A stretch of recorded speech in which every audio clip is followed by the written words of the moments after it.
4 दिवसांच्या विश्रांतीनंतर धाराशिव जिल्ह्यामध्ये पुन्हा एकदा पावसाला सुरुवात झाली आहे। भूम आणि कळंब तालुक्यामध्ये रात्रभर जोरदार पाऊस होतोय। अनेक ठिकाणी पाणी सुद्धा साचलंय। नदीकाठच्या गावांना पुराचा धोका वाढलेला आहे, त्यामुळे प्रशासन सुद्धा सतर्क झालंय। 8 दिवसांपूर्वी झालेल्या अतिवृष्टीने जिल्ह्यामध्ये हाहाकार माजवलेला होता। अनेकांची घरं उद्ध्वस्त झालेली आहेत। हजारो हेक्टर पीक पाण्याखाली गेलेलं आहे। स्थानिक प्रशासनाने नागरिकांना नदीकाठच्या भागामध्ये खबरदारी घेण्याचं सांगितलेलं आहे।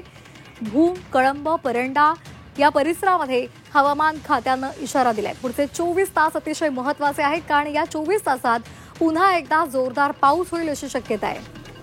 आताची महत्त्वाची बातमी, धाराशिवमध्ये पुन्हा एकदा मुसळधार पावसाला सुरुवात झाली आहे। अधिक माहिती घेणार आहोत आमचे प्रतिनिधी ज्ञानेश्वर पतंगे यांच्याकडून। ज्ञानेश्वर, पुन्हा एकदा धाराशिवमध्ये पावसाचा इशारा देण्यात आलेला आहे। जोरदार पाऊस होतोय। कोणकोणत्या ठिकाणी हा पावसाचा इशारा दिलाय, काय अधिकचे अपडेट्स आहेत? धाराशिव जिल्ह्यामध्ये आज जवळपास 4 दिवसाच्या विश्रांतीनंतर पुन्हा एकदा जोरदार पाऊस सुरू झालेला आहे। भूम आणि विशेषतः कळंब तालुक्यामध्ये हा पाऊस रात्रभर सुरू होता।